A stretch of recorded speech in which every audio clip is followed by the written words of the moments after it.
Today is July 20th, 2022. This is Casey Blanchard speaking from a personal home of Garland Cade in Baton Rouge, Louisiana. Joining me today, Mr. Garland Cade was born on June 30th, 1941 and resides in Baton Rouge, Louisiana. He and I are the only persons present at this interview. He is my personal grandfather, and he's agreed to do this Veterans Project with me. Thank you for participating in the Veterans Project, and would you please state for the record your first and last name? First name Garland Benjamin Cade. What branch of service did you serve? Army. Were you drafted or did you enlist? I enlist. Do you remember what year you enlisted? Yeah, 62. And where were you living at the time?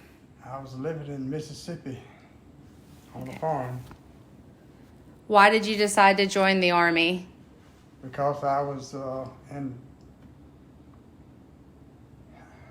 what they call it, draft 1A. I would have been drafted if I hadn't enlisted. Okay. Did you pick the Army for any particular reason?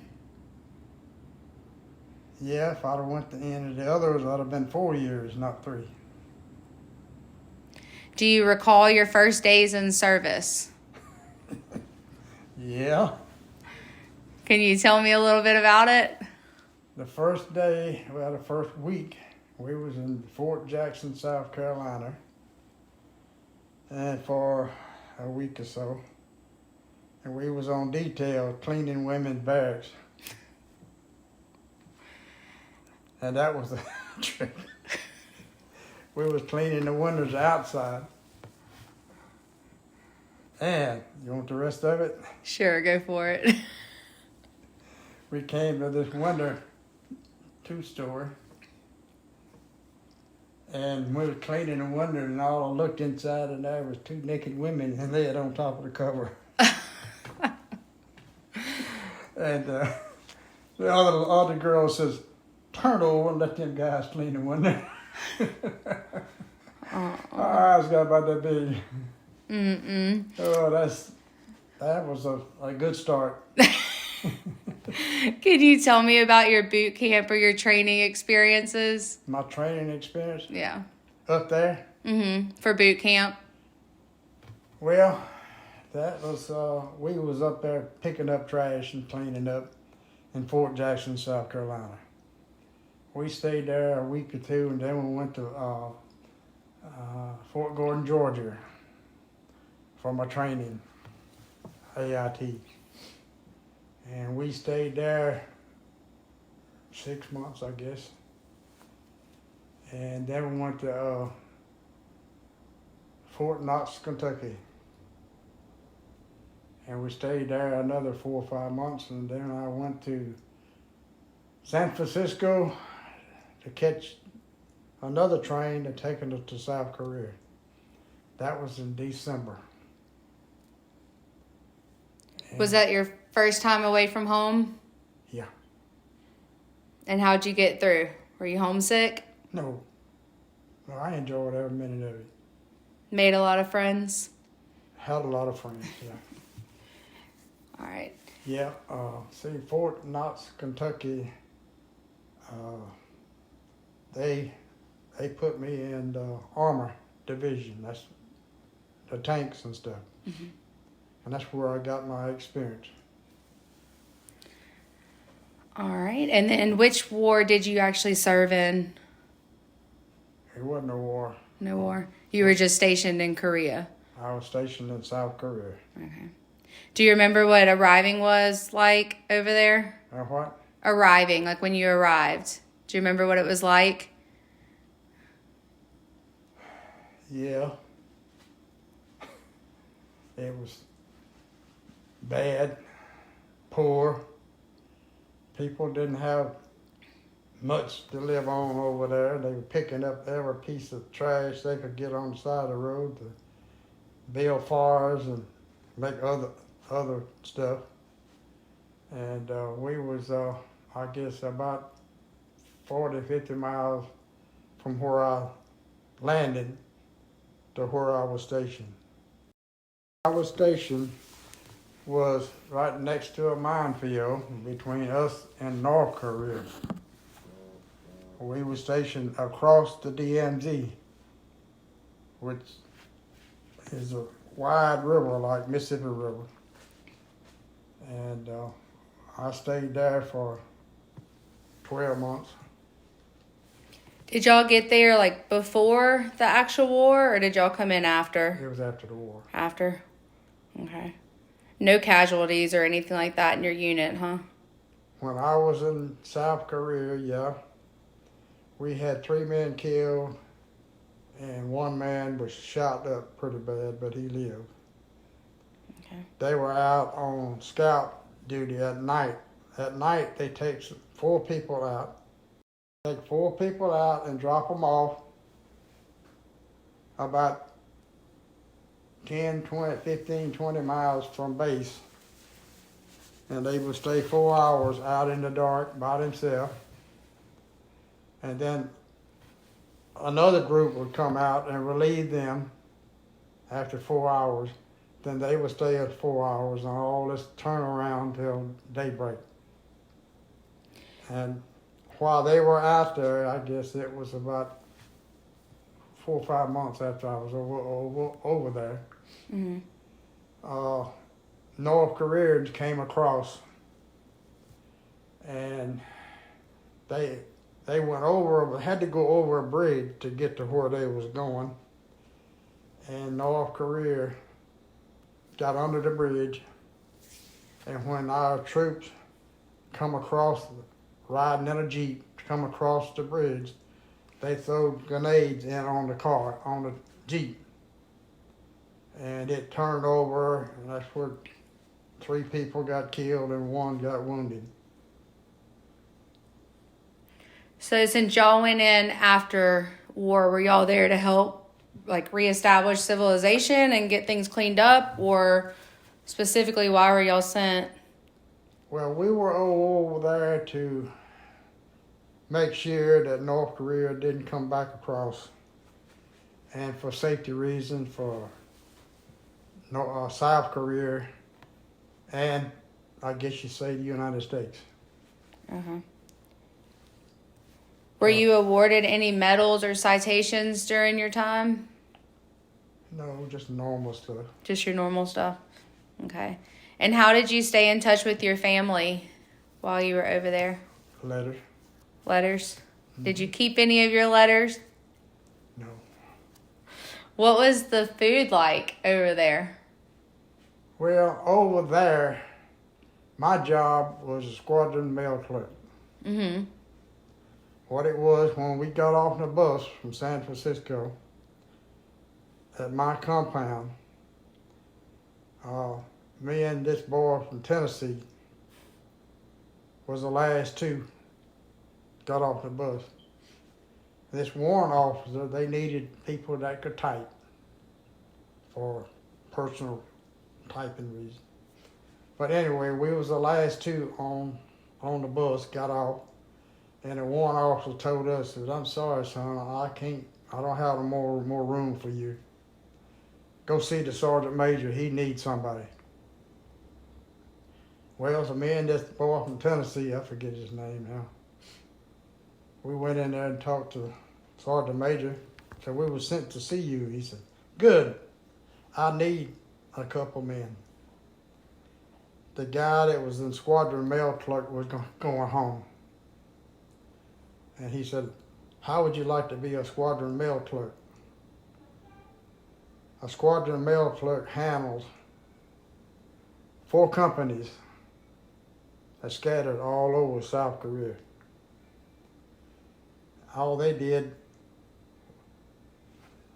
the mail clerk from these companies would bring the mail to you, and you would get it and take it to the APO and pick up the mail and bring it back and distribute it in 4 different bags, and they would come and get it and take it to the company, and they distribute it out. Mm-hmm.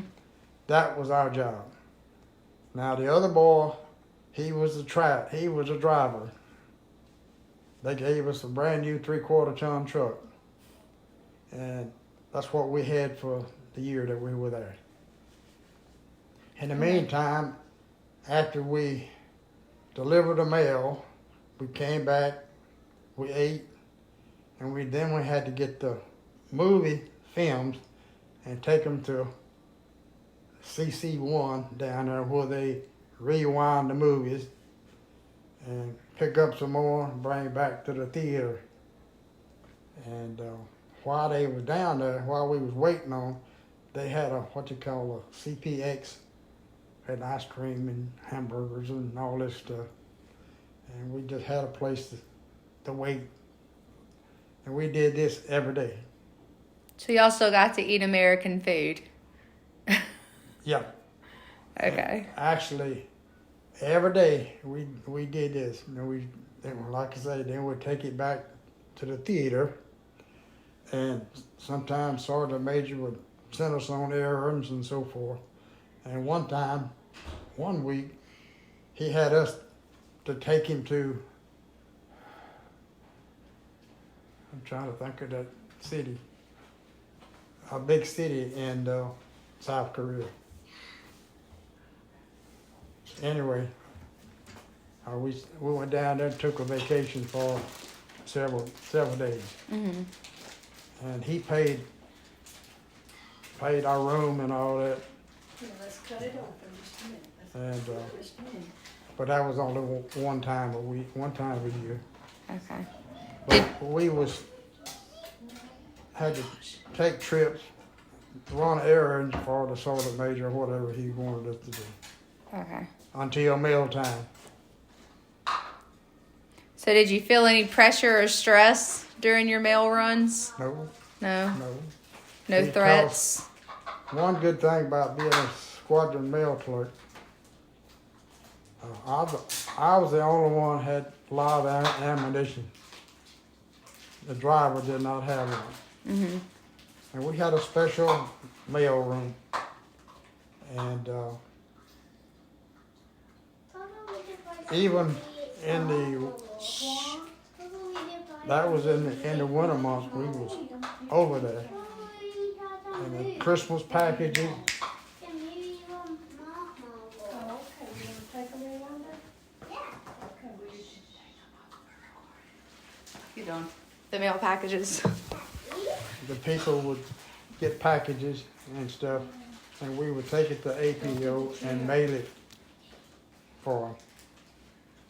Well, what was good about the mail clerk, so some nights the United States mail didn't come in till 10, 11 o'clock at night. And we had to wait for it. I'd go back to the base and then come back and get it. Then we had to do the same thing. Then we had to take it to the company, distribute it and call the other troops, and they'd come and get the mail. But it made, I guess, we made a lot of good friends and officers and stuff at the officers' mess. They had to save our meal because we ate at the officers' mess. They ate good. And they saved our food, and whatever time we had, it was warm on the stove. And actually, when we first got there, the first week, the E7 sergeant said, "I don't get paid for your meals, and I'm not gonna feed you." Well, I went back and told the sergeant major, because they done told us we was gonna eat at the officers' mess. Well, he told the colonel, and the colonel that evening he chewed that E7 sergeant's ass out. He said, "I don't care what time they come in here, you better have their food warm at least." From then on out, we was friends. And like I say, we had a good job. He was a driver, and when I took a vacation, he took over with the mail and so forth. And I did too, but he was a good friend, had somebody to associate with. And that went on for, actually the company went out in the bivouac after we was there about 4 months. Bivouac, you go out in the field and you spend a day or two. Mm. And they had to sleep on the ground in a sleeping bag. We slept in the truck. And we didn't pull no KPs or no kind of duties or nothing. And when they had an inspection in the barracks, we had a slicky boy, which is a South Korean. We paid them money to take care of our clothes and so forth.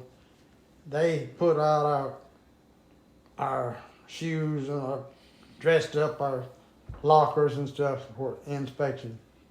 We didn't have to do that. They did that. And so we had 3 or 4 inspections a year, but while we were gone, they had one when they went back. It didn't bother us. I mean, we just come in and sleep at night and get up whatever time we have to get up to go to APO. And Sergeant Major told us that y'all sleep in the truck. Whenever you get ready to go, go. We didn't have to report to nobody, so we had a good job. Yeah. Was there anything special that you did for good luck out there? For good luck? Mm-hmm. No. No. No. I know one time that we was going to the APO, we had to go through a village.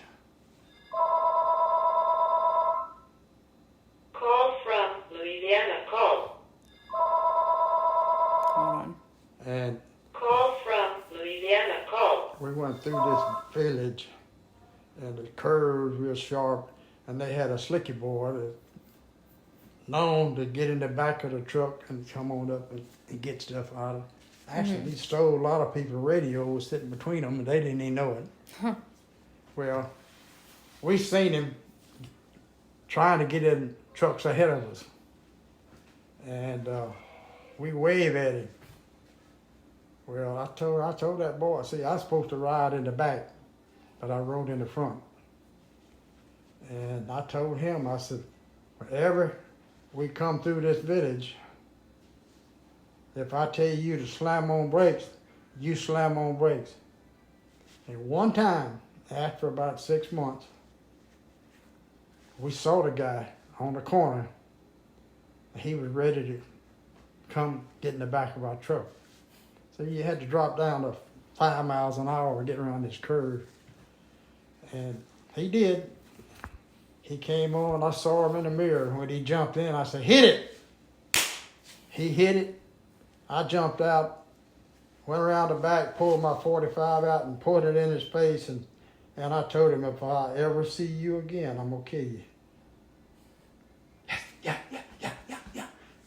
He got out. He never chased our truck again. He waved at us one point when he go around the corner. But that was the only time that I had to pull my .45 out. Yeah. Because I was supposed to ride in the back to guard the mail.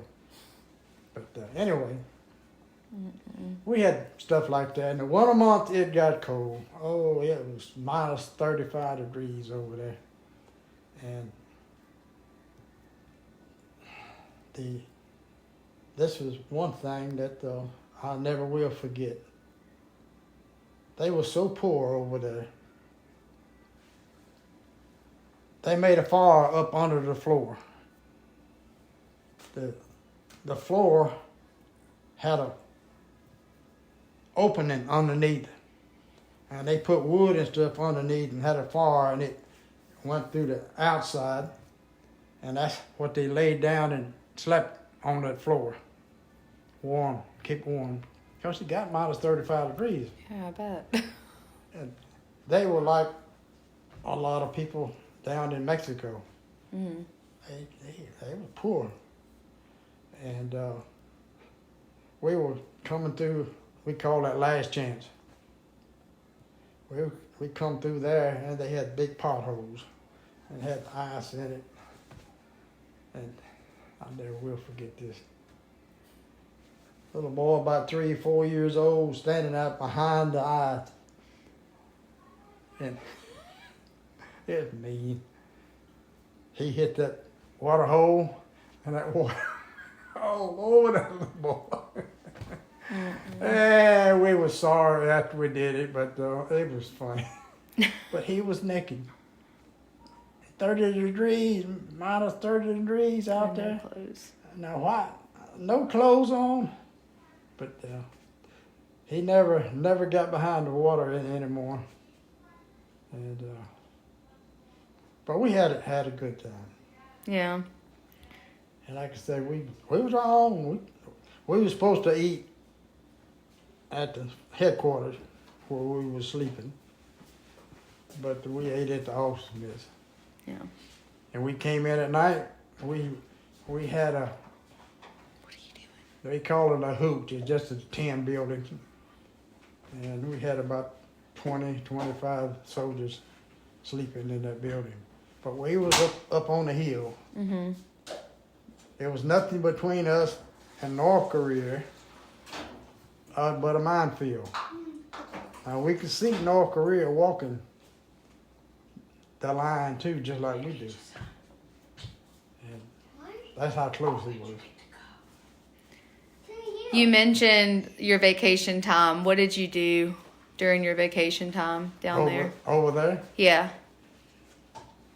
Me and a friend of mine went to Seoul, which is one of the main cities.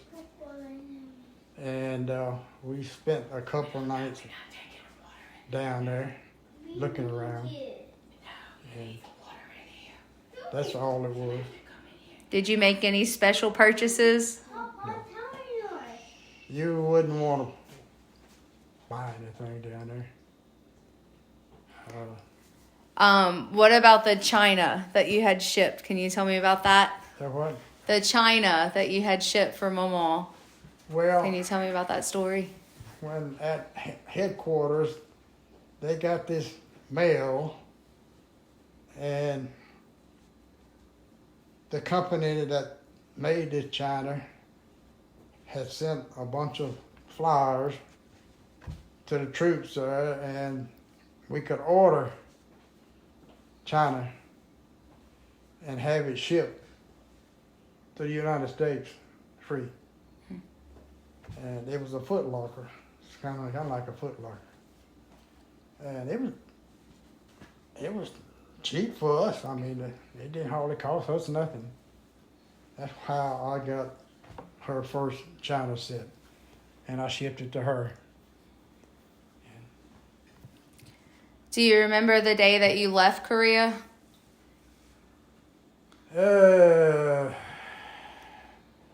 Not really. It was sometime in January of the following year. So what year was that? 19... Well, 62, that was 63. Must have been 60, end of 63. And when I got to United States, it was 64. And once I came to I'm trying to think. Not Fort Good, Georgia.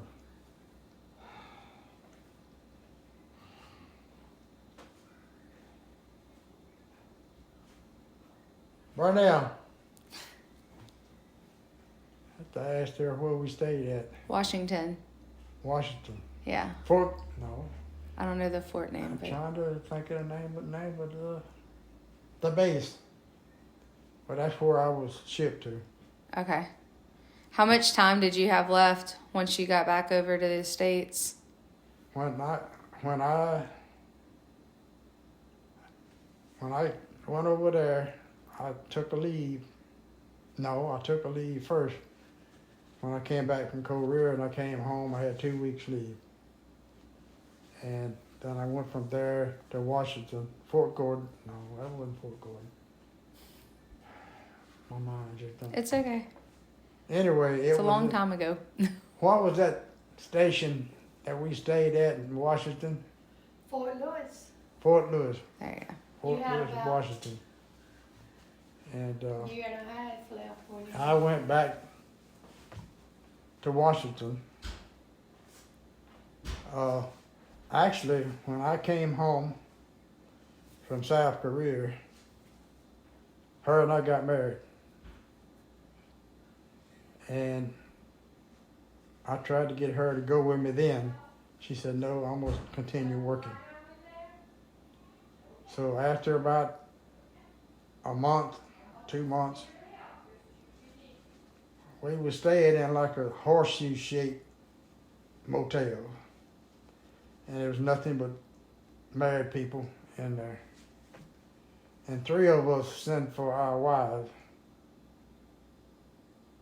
to come up there. Well, actually, I came and got her. I took a leave and came and got her, and her and I drove back 3,000 miles up there. That's the first time we ever seen snow. Got up one morning, snow that deep on the hood of the car. But she kept telling me, come get me, come get me. Well, that's what I did. I mean, I talked to her every week, 2 or 3 days.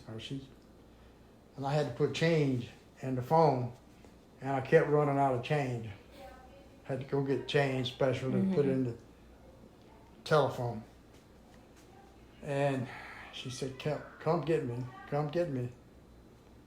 And so I took a leave, and I flew to New Orleans, and had to get a flight out of New Orleans to Baton Rouge. And this 2 officers was waiting for a friend of theirs had an airplane. They were gonna come and get them, bring them to Baton Rouge. And I was lucky. They asked me, said, where you headed? I said, Baton Rouge. You want to ride with us? A friend of us coming to pick us up. I said, I'd be glad to ride with you. So that's what happened. They brought me to airport here. And I called her and told her to meet me at the airport. And she did. She meet me at the airport.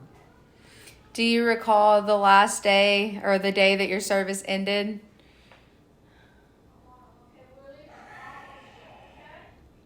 Last day.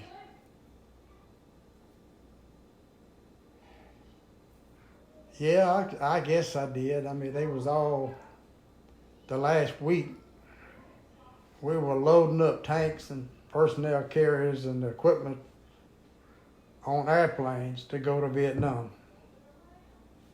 And she was in the hospital. See, I was, at that time, I was Specialist 5, which is the same thing as Sergeant. And I had duty then, guard duty every day. Somebody had to go around and stand guard, and we had to talk to them, take them out, and put them on places during the night.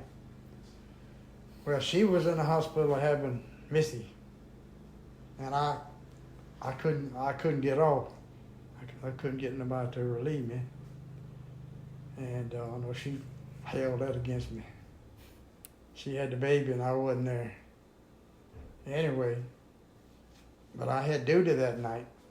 The next day I was off, so I went to the hospital, and that's when I saw her and the baby. And I think 5 days later, I was discharged, and we loaded up. I went and found a bassinet to go in the back seat of the car, and I strapped it with leather straps to the frame where it wouldn't move around or if I had to slam on brakes.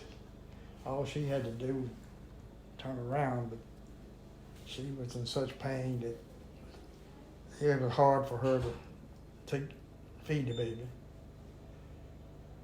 Well, we started out driving in the daytime and sleeping at night, but it was so hot we didn't have air conditioning.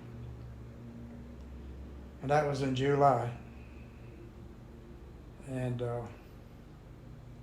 we drove the first day and it got hot. The baby started throwing up his food. And so we started sleeping in the daytime, driving at night. That's how we did all the way home. It took us, I think, about 3 or 4 days to come home. And I know the last night I pulled into a park, state park. They were sound asleep. I laid back, tried to take a nap, but I couldn't take a nap. I couldn't go to sleep. So I just cranked it up and come on in. I drove the rest of the way, all the way in. So that's how it happened. And I forget, we drove to her parents' house.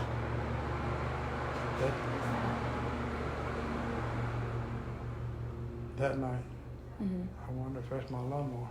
Must be. Anyway, we went to her daddy's house, and we spent 2 or 3 days there, and then we went up to my house, spent a couple of days up there, and then we came back. See, her boss here at LSU told her, whenever you come back home, come back to Baton Rouge, your job is waiting on you. Actually, her boss was at our wedding.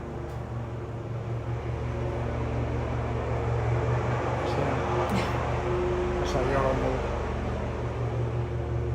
And that's my preacher and Walker. But anyway,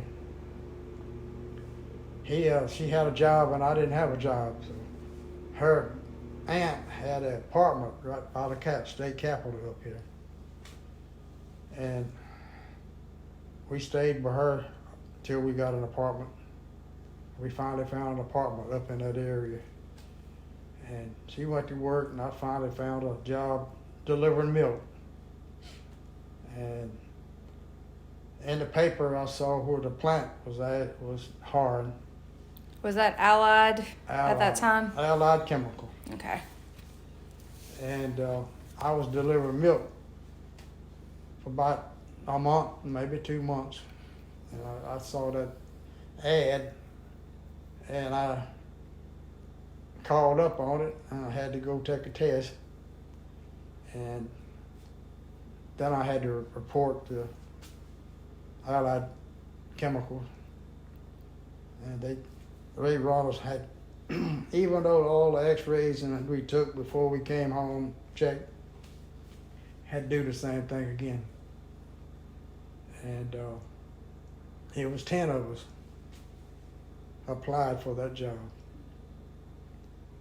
Well, one boy just came home from the service and he was healthy as a horse. They found something in his x-rays and they didn't like, so he didn't get the job. But I did. And I quit the Kramer job. I told him I had another job, so they had to get somebody else. Actually, they had a foreman that run the truck when they didn't have nobody else. So I went to work at Allied Signer. Must have been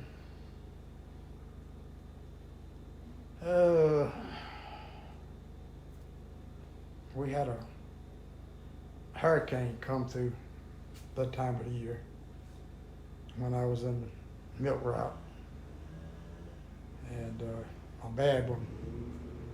But anyway, I went to work, I can't remember, I think it was November. And went to work for them. And I worked with them for 34 years.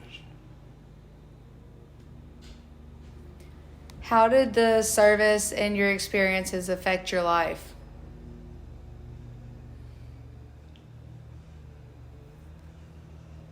Well, it didn't really affect my life. I enjoyed every minute of it. If I hadn't got married and had a baby, I would have went to Germany. But I did. They tried to get me to re-up. I said, if I'd have had more time, they was going to send me to Vietnam. But I didn't have enough time. Yeah. And I wasn't going to re-up to go to Vietnam. They would have sent me anywhere I wanted to go. But I had to enlist again for 3 years. But I was married and had a baby, and I said, no, I'm going home. So we came home, and we finally found an apartment there by the Capitol. And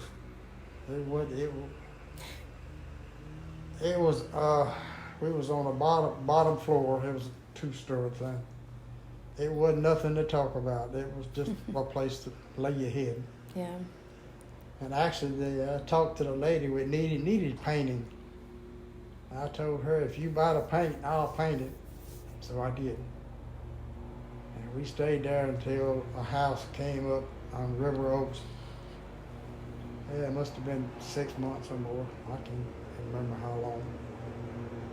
So we bought a house in River Oaks, a brand new one, a little bitty house.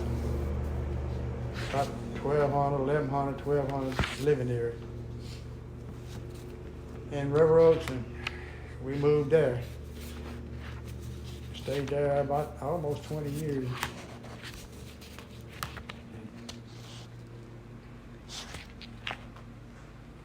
Did you join any kind of veterans associations after you left?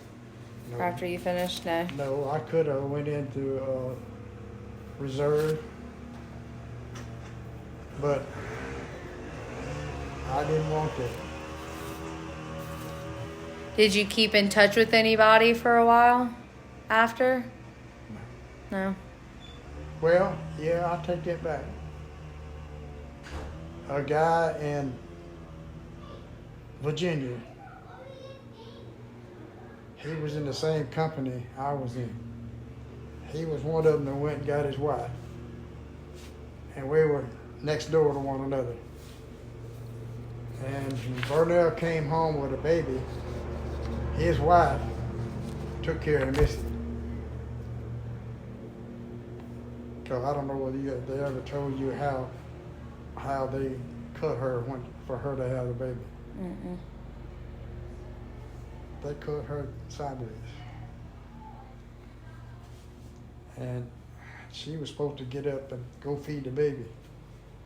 She went to get up and she passed out on the floor. Such pain. Well, Alice was her name, Alice Pugh. And she loved the baby. Every 4 hours or more, she'd come over, she'd change it, she'd feed it, do whatever Burnell needed or whatever. She took care of her. Because we was one room against one another. Yeah. And we were friends. He got out right after I did. And we went to Virginia, Waynesboro, Virginia, many times after that and visit one another. They never come down here, but we went up there. Even when Karen and Missy was teenagers, we went up there. We used to go and walk out in the mountains and so forth. And actually, we became friends many, many years later. And her and I was camping. We went to visit them several times. Yeah. And that's the only one. But the boy in Virginia, or Tennessee, I didn't have his address. I didn't have his phone number or nothing like that. But he was a good guy. Yeah. But that was the end of the service. All right. Well, thank you. I appreciate your time.